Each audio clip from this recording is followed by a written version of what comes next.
31. Dejemos a Tauris y pasemos a Persia. La Persia era antiguamente una inmensa provincia, noble e importante, pero en el presente los tártaros la han destruido y diezmado. En Persia se halla la ciudad de Saba, de donde partieron los 3 reyes magos cuando vinieron a adorar a Jesucristo. En esta ciudad están enterrados en 3 grandes y magníficos sepulcros. Encima de los cenotafios hay un templete cuadrado, muy bien labrado. Estos sepulcros se hallan el uno junto al otro. Los cuerpos de los reyes están intactos, con sus barbas y sus cabellos. El uno se llamaba Baltasar, el otro Gaspar y el tercero Melchor.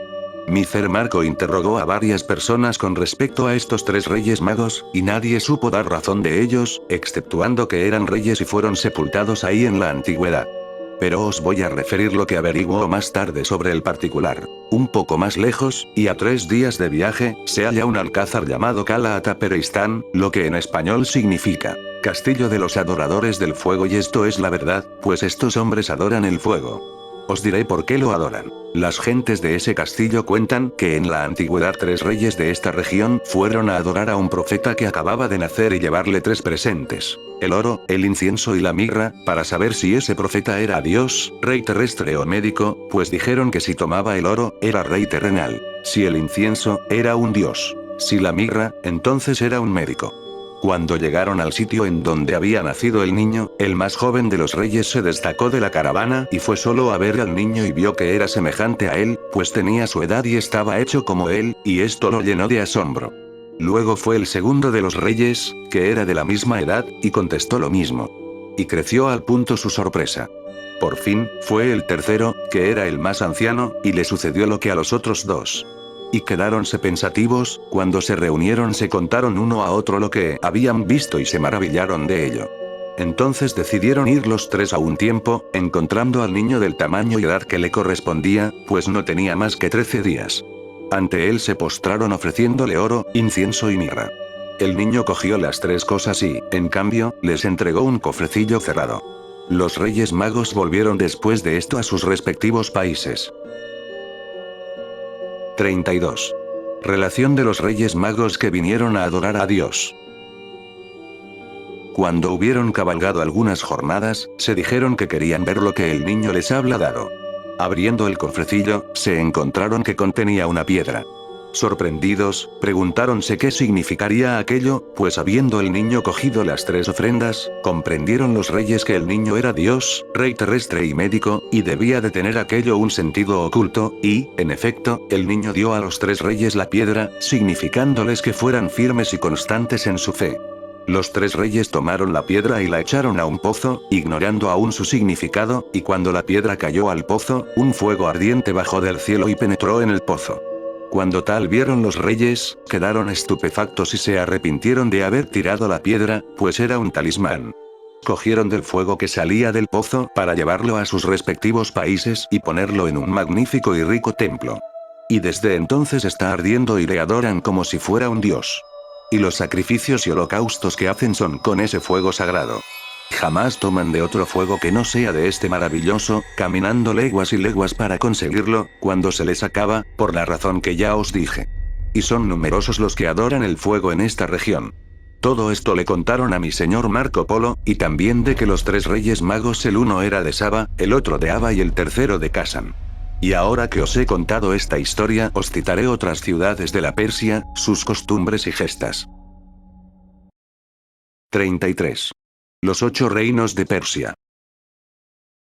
Sabed que en la Persia hay 8 reinos, porque es una extensa provincia, y he aquí los nombres de ellos. El primero se llama Kasvin. El segundo, hacia mediodía, Kurdistán. El tercero, Lor. El cuarto, Gulistán. El quinto, Ispaón. El sexto, Cerazi. El séptimo, Sonkara. El octavo, Tonkin.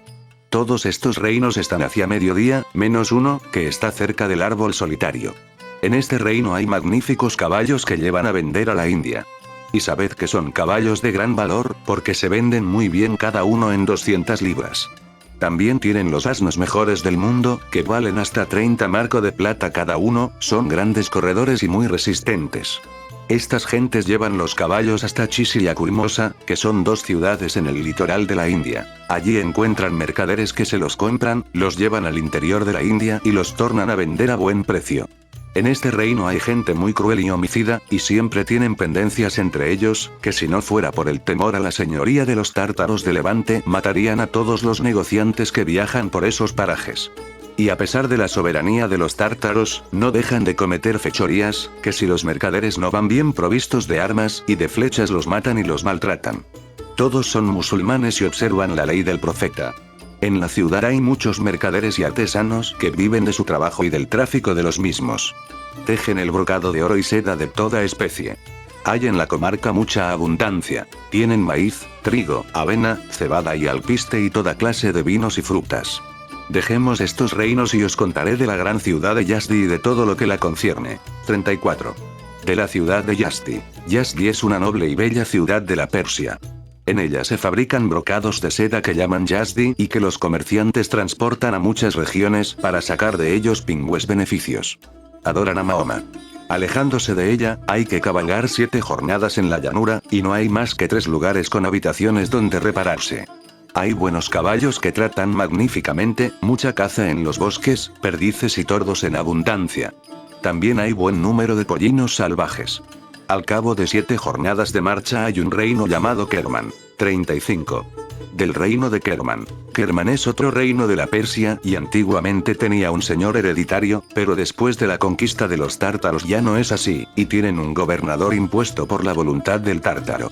En este reino hay semillero de piedras llamadas turquesas. Las encuentran en las montañas picando la roca. Tienen además minas de acero y ónix. Todos los arreos de los caballos son muy bien labrados y cincelados, tanto los frenos como las espuelas, las sillas, las espadas, arcos, goldres y aljabas, vainas y demás armaduras en usanza. Las damas y damiselas bordan a la perfección sobre brocados de seda de todos colores, animales, pájaros, flores y otros motivos. Fabrican las gualdrapas de los varones y grandes capitanes, tan primorosamente, que es maravilla el verlo. También confeccionan almohadones, edredones, cojines, y todo esto con una habilidad increíble. En las montañas nacen los más variados pájaros. Los que mejor vuelan son de una especie más pequeña, halcones pintados de rojo en el pecho y debajo de la cola. Vuelan con tanta rapidez que no hay pájaro que los alcance y los sobrepuje. Partiendo de la ciudad de Kerman se galopa otras 7 jornadas, encontrando al paso castillos, caseríos y alquerías en gran cantidad. El cabalgar es muy agradable por estas regiones, habiendo abundante caza de perdices. Al cabo de las 7 jornadas de marcha por esa llanura, se da con una inmensa calzada agreste, cuya ascensión dura 2 jornadas y otras 2 para bajar a la vertiente opuesta. También aquí abunda la fruta. En otros tiempos hubo habitaciones, pero ahora es terreno de mesta en donde solo pastan algunas majadas conducidas por sus pastores. En esta bajada de la ciudad de Kerman reina en invierno tal frío que hay que proveerse de mantas y abrigos para no sucumbir. 36. De la ciudad de Kamandí. Al cabo de la pendiente, después de 2 jornadas de montura, se halla uno en un inmenso llano, en cuya desembocadura está la ciudad de Kamandí, que antaño fue muy grande y noble ciudad. Pero queda reducida a hogaño, porque los tártaros la saquearon en varias ocasiones. Esta llanura es muy calurosa. La provincia que mencionaremos ahora se llama Reobar. Sus frutos son los dátiles, las manzanas, los pistachos y otras especies que no crecen en nuestras regiones nórdicas. En este llano hay una especie de pájaro que se llama francolín, que es diferente de los francolines de otros países, pues son negros y blancos y tienen el pico y las patas encarnadas. Los animales suelen también ser bastante diferentes de los nuestros, y os hablaré ante todo de los bueyes. Los bueyes son muy grandes y blancos como nieve, el pelo liso y corto, por el calor sin duda, las astas gordas y pequeñas y nada puntiagudas. En el lomo tienen una prominencia redonda, alta 2 palmos, es decir, una joroba. Son hermosísimos, y cuando los quieren cargar se echan como los camellos. Luego álzanse por sí solos. Llevan muy bien pesadas cargas, siendo robustísimos. Tienen el morro grande como el de los pollinos, y la cola tan gruesa y larga que bien puede pesar 30 libras. Son grandes y gordos, y exquisitos como alimento. En esta llanura hay varios castillos y villas fortificadas, con murallas altas y fuertes para la defensa contra los karaunas, que son bandidos que merodean por el país. ¿Y por qué se llaman Karaunas? Porque sus madres son indias y sus padres tártaros. Cuando esta gente recorre el país dedicándose al pillaje, lo hacen con encantamientos y sortilegios y obras diabólicas, logrando que la atmósfera se oscurezca de modo que nada se pueda divisar al horizonte. Y consiguen que estas tinieblas perduren unos 7 días. Conocen perfectamente la región.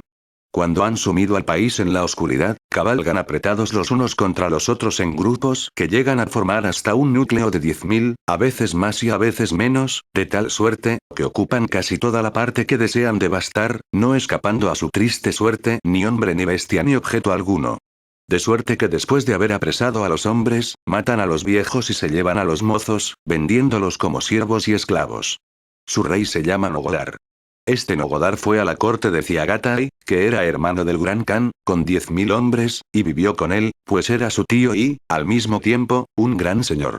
Cuando hubo obtenido la hospitalidad, Nogodar Ideoi ejecutó una gran felonía.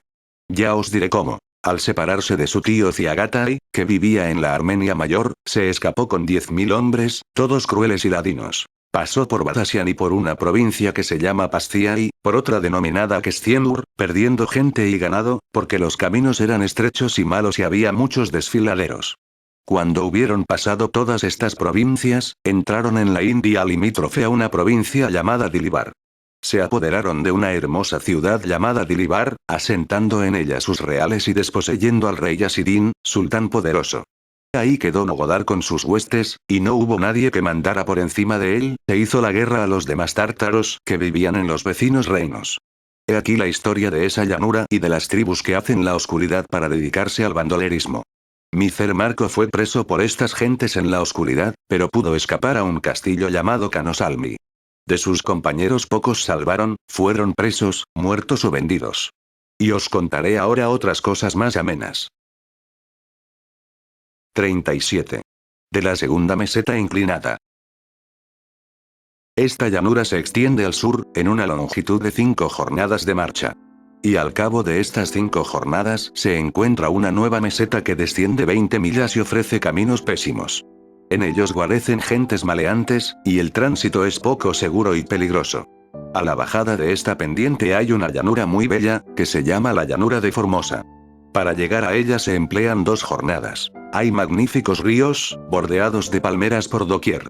Hay abundancia de francolines, loros y otros pájaros que no existen en nuestra tierra.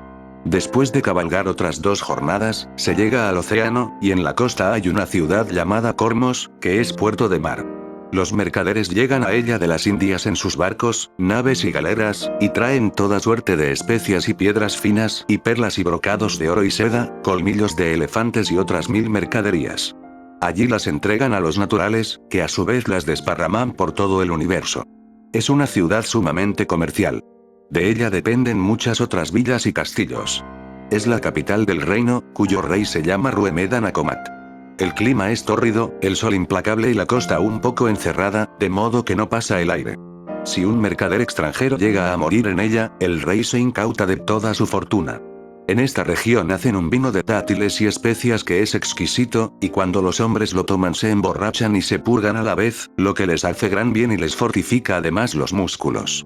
Los hombres no comen como nosotros, pues si prueban el pan candeal y la carne, enferman.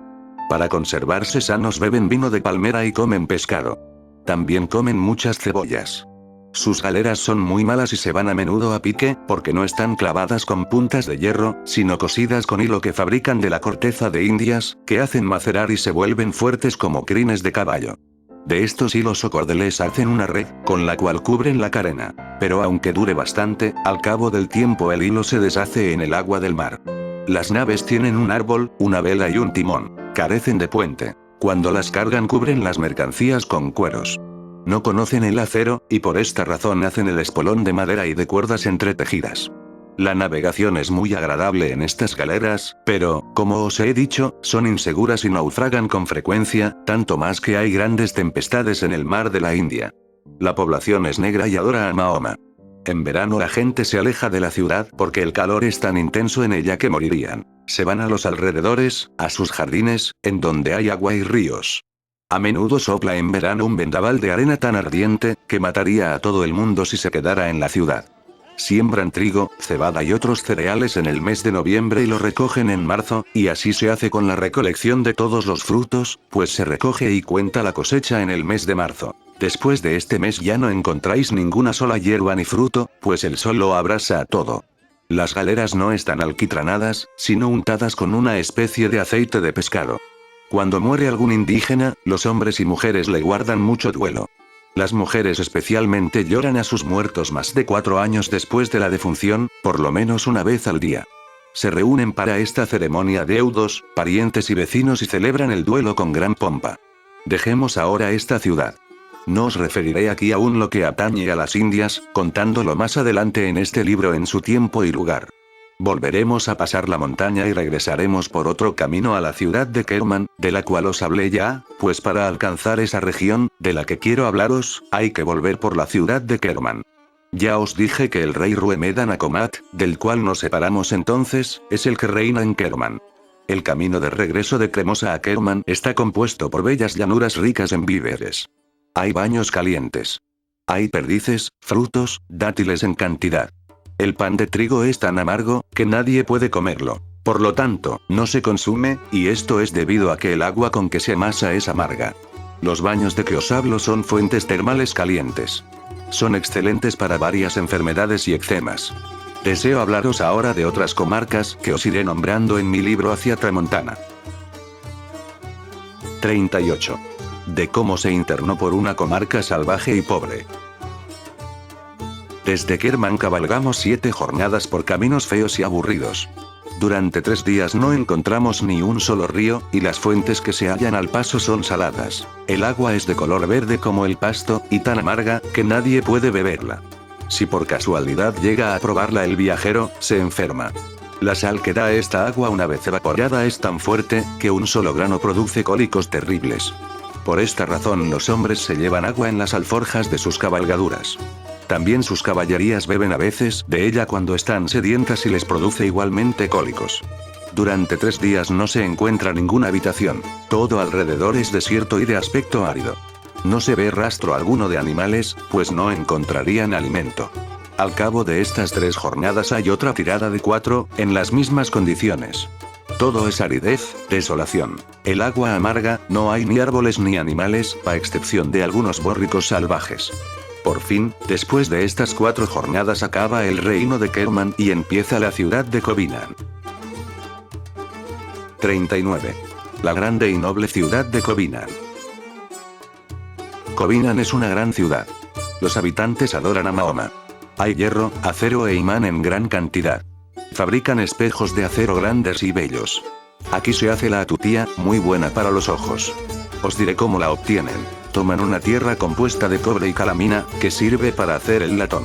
Lo ponen en un horno muy fuerte, sobre el cual hay una rejilla de hierro. El humo y la humedad que se adhieren a la rejilla forman una sustancia llamada atutía, y lo que queda de la tierra en el fuego es la escoria, con la que se hace el latón. Dejemos esta ciudad y prosigamos. 40. De cómo se pasa por un desierto.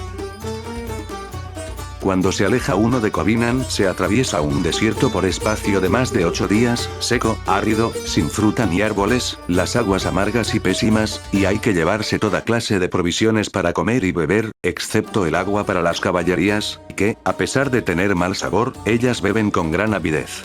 Al cabo de las 8 jornadas se encuentra una provincia llamada Tonocan. En ella hay cantidad de castillos y ciudades. Confina con la Persia hacia el poniente. En la llanura vastísima crece el árbol que los cristianos llaman el árbol seco, álamo.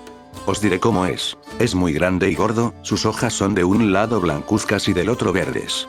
La corteza es como la del castaño, pero la madera es fuerte y amarillenta. A 100 millas a la redonda no se ve otro árbol, salvo en una dirección, a unas 10 millas, en donde hay un arbolado de otras especies. En este lugar es donde, según se dice, se efectuó el encuentro entre Alejandro y Darío. Las ciudades y castillos son ricas en cosas buenas. El clima es templado, ni demasiado frío ni demasiado caliente. Las gentes rezan a Mahoma. El tipo de los indígenas es gallardo. Las mujeres, especialmente, son de gran hermosura. Dejemos esta región y os hablaremos de otra llamada Muleet, en donde tenía por costumbre vivir el viejo de la montaña. 41. En donde se trata del viejo de la montaña y de sus asesinos. Mulek significa herético, según la ley de Sarin. Os contaré su historia, tal como la oyó repetidas veces mi Cer Marco. Al viejo le llamaban en su lengua Aladino. Había hecho construir entre dos montañas, en un valle, el más bello jardín que jamás se vio. En él había los mejores frutos de la tierra. En medio del parque había hecho edificar las más suntuosas mansiones y palacios que jamás vieron los hombres, dorados y pintados de los más maravillosos colores. Había en el centro del jardín una fuente, por cuyas cañerías pasaba el vino, por otra la leche, por otra la miel y por otra el agua. Había recogido en él a las doncellas más bellas del mundo, que sabían tañer todos los instrumentos y cantaban como los ángeles, y el viejo hacía creer a sus súbditos que aquello era el paraíso. Y lo había hecho creer, porque Mahoma dejó escrito a los sarracenos que los que van al cielo tendrán cuantas mujeres hermosas apetezcan y encontrarán en él caños manando agua, miel, vino y leche. Y por esta razón había mandado construir ese jardín, semejante al paraíso descrito por Mahoma, y los sarracenos creían realmente que aquel jardín era el paraíso. En el jardín no entraba hombre alguno, más que aquellos que habían de convertirse en asesinos. Había un alcázar a la entrada, tan inexpugnable, que nadie podía entrar en él, ni por él. El viejo tenía consigo a una corte de jóvenes de 12 a 20 años. Era los que adiestraba en el manejo de las armas, convencidos ellos también por lo que dice Mahoma, que aquello era el paraíso. El viejo los hacía introducir de a 4, de a 10 y de a 20 en su mansión. Les daba un brebaje para adormecerles, y cuando despertaban se hallaban en el jardín, sin saber por dónde habían entrado. 42. De cómo el viejo de la montaña convierte a la obediencia y a la disciplina a sus asesinos. Cuando los jóvenes despertaban y se encontraban en el recinto, creían, por las cosas que os he dicho, que se hallaban en el cielo. Y damas y damiselas vivían todo el día con ellos, tocando y cantando y dándoles todos los gustos, sometidas a su albedrío. De suerte que estos jóvenes tenían cuanto deseaban, y jamás se hubieran ido de allí voluntariamente.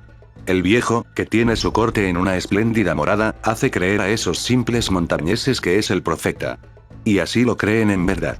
Cuando el viejo quiere enviar un emisario a cierto lugar para matar a un hombre, hace que tomen el brebaje un determinado número de entre ellos, y cuando están dormidos les hace llevar a su palacio. Y cuando despiertan y les dice que van a tener que ir en misión, se asombran, y no siempre están contentos, pues por su voluntad ninguno se alejaría del paraíso en donde se hallan. Se humillan, sin embargo, ante el viejo, pues creen que es el profeta. El viejo les pregunta de dónde vienen. Ellos contestan, del paraíso, y aseguran que ese paraíso es realmente como el que Mahoma describió a sus antepasados, haciéndoles lenguas de cuántas maravillas contiene. Y los que no conocen aún, tienen deseos de morir y de ir al cielo para alcanzarle pronto. Así es que cuando el viejo quiere hacer matar a un gran señor, escoge por asesinos a los mozos que sean más garridos. Los envía por el país y les manda matar a ese hombre. Ellos van y ejecutan el mandato de su señor y vuelven luego a su corte, por lo menos los que escapan con vida, pues hay muchos de entre ellos que son ejecutados después de haber cometido el reato. 43. De cómo los asesinos se entrenan para el mal. Cuando los que se han salvado vuelven a su señor, dicen que han cumplido con su misión. El viejo demuestra gran regocijo y festeja la hazaña. Ya le han enterado de quién puso más ardimiento y diligencia en la ejecución, pues envía a la zaga hombres que le informan de quién fue el más arrojado. Cuando el viejo quería quitar de en medio a algún señor u otro hombre que le estorbaba, escogía entre sus asesinos a los más aguerridos, los mandaba a donde quería, diciéndoles que les enviaba al paraíso y que matarán a tal o cual hombre, y que si éste desaparecía les estaba reservado el cielo. Lo que les mandaba lo cumplían de muy buena gana, de manera que la víctima no escapaba a su mala suerte cuando el viejo así lo disponía. Así tenía en jaque a varios reyes y varones, que no tenían ni idea de que quisiera exterminarlos. Os he referido las artimañas del viejo de la montaña y de sus asesinos. Ahora os contaré cómo fue derrotado y por quién. Otra cosa se me olvidaba deciros. Este viejo tenía a otros dos sicarios, que eran sus cómplices y tenían sus malas costumbres. El uno lo envió a Damasco y el otro al Kurdistán. Pero dejemos esto, y veamos cómo acabó. Hacia el año 1262 del nacimiento de Cristo, Alán, el señor de los tártaros de Levante, enterado de las horribles hazañas de este viejo, decidió que había que destruirle. Reunió a sus varones, los envió bien provistos de gentes de armas, y pusieron cerco al castillo durante 3 años. Pero era tan fuerte, que no pudieron tomarle. No hubiesen podido apoderarse de él si los sitiados hubieran estado bien provistos de todo. Pero al cabo de los 3 años se acabaron los víveres, y entonces el viejo de la montaña, de nombre Aladino, hubo de rendirse con toda su gente, y pereció infamemente. Desde aquella época hasta hoy no hubo más asesinos y acabó el terror que el viejo de la montaña sembrara en el pasado. Y dejemos ahora esto y prosigamos nuestra relación. 44. De la villa de Sapurgan. Dejando este castillo se cabalga por hermosos llanos y valles con ricos pastizales, frutos, hierbas en gran abundancia. Los ejércitos se complacen en quedarse en ellos por la gran cantidad de cosas que hallan para su sustento. Esta región se cabalga en 8 días, pasando por villas y castillos. Los habitantes adoran a Mahoma. Hay trozos en que hay que cabalgar por un desierto de 60.000 millas, en donde escasea el agua, que conviene llevar consigo. En cuanto a los animales, aguantan sin beber hasta encontrar una fuente. Después de cabalgar 8 días se llega a una ciudad llamada Sapurgan. Es una ciudad rica y abundante. En ella se encuentran los mejores melones del mundo, en gran cantidad, que ellos tienen por costumbre de secar del modo siguiente. Los cortan alrededor como correas, los ponen luego al sol a secar y se vuelven más dulces que la miel. Con ellos comercian y los venden en los alrededores. También hay multitud de pájaros y caza. Dejemos esta villa y os contaremos de otra llamada Balkh. 45. De la noble y gran ciudad de Balkh. Balkh es una noble y gran ciudad. En lo antiguo fue más próspera, pero la invasión de los tártaros y otros pueblos la han echado a perder. Tenía antes magníficos palacios y casas de mármol, pero estas fueron destruidas. Aquí fue donde Alejandro tomó por esposa a la hija de Darío. Los habitantes adoran a Mahoma. Hasta aquí llega la tierra del señor de los tártaros de Levante, y esta ciudad es limítrofe a la Persia. Dejemos esta ciudad y hablemos de otro país llamado Dogana. Abandonando la ciudad de Balkh, se cabalgan 12 jornadas sin encontrar rastro alguno de habitaciones, porque la gente huyó toda a la montaña y se refugió en las fortalezas, por miedo a los bandidos, que les tenían atemorizadas. Hay agua en gran cantidad, caza y leones. No se hallan víveres con facilidad durante estos 12 días, así que hay que proveerse de ellos para sí y las caballerías. 46. En donde se menciona la montaña de después de andar 12 días se halla una ciudad fortificada, llamada Taikán. En ella hay alhóndiga. Es una región muy hermosa, y las montañas de mediodía son grandes y dan mucha sal. De todas partes vienen a cogerla, hasta de 20 jornadas de distancia, porque la sal es excelente. Es tan dura, que no puede partirse más que con la picota de hierro, y la hay en tanta abundancia, que durará hasta el fin del mundo. Hay 3 jornadas de marcha desde esta ciudad, entre Nordeste y Levante, siempre entre poblados y una comarca rica en frutas, trigo y viñedos. Beben mucho y frecuentan a menudo las tabernas, pues tienen muy buen vino cocido. No se tocan la cabeza más que con una banda retorcida de 10 palmos de larga, con la cual se la envuelven. Son buenos cazadores, y se dedican también a la cetrería. No se visten más que con pieles de animales, que ellos mismos cazan, cosen y adaptan para cubrirse el cuerpo. Con las mismas se calzan también. Todos saben coser las pieles. A 3 jornadas de marcha se encuentra una ciudad llamada Escasem, que pertenece a un conde, y los demás castillos y ciudades están en la falda de la montaña. Por medio de esa ciudad pasa un gran río. Hay muchos erizos. Los cazadores los persiguen con sus perros. Entonces el animal se repliega sobre sí mismo y lanza sobre la jauría las púas que cubren su dorso. Así logra herir mortalmente a más de un perro. Escasem está en una gran provincia que lleva el mismo nombre. Tiene idioma propio. El pueblo se dedica al pastoreo, es montaraz y posee en la montaña espaciosas habitaciones. También viven en cavernas, que ellos mismos se escarban fácilmente en la montaña, que es de arcilla blanda. Partiendo de esta ciudad se vuelve a caer en despoblado durante leguas y leguas, sin encontrar ni habitación ni alimento ni qué beber, si no se lleva consigo. Al otro extremo de la provincia se encuentra Balacián, que os describiré. 47. De la gran provincia de Balacián, Badakhshan. Balacián es una provincia en donde adoran a Mahoma. Tiene idioma propio. Es un gran reino hereditario, es decir, que la dinastía desciende directamente de Alejandro y de la hija de Darío, el gran rey de Persia.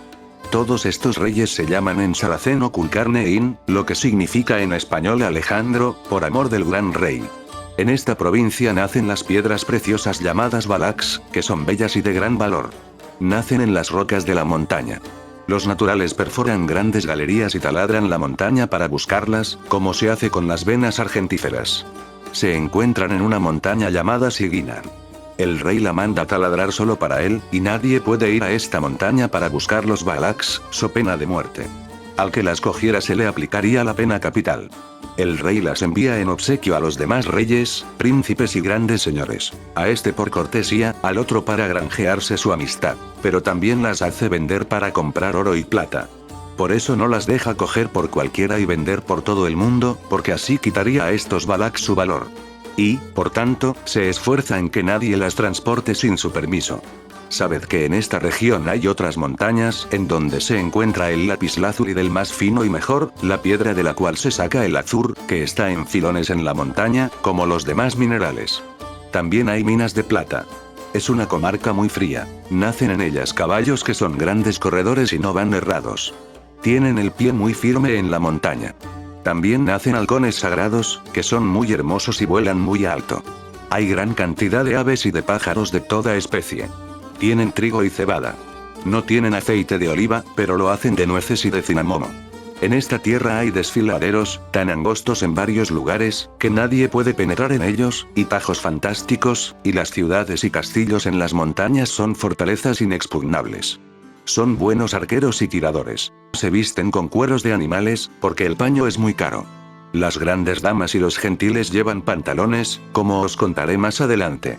Hay algunas que se cubren las piernas con 100 brazadas de tela, otras con 80 o 60, y lo hacen para demostrar que son gruesas, porque a los hombres les gustan las mujeres entradas en carnes.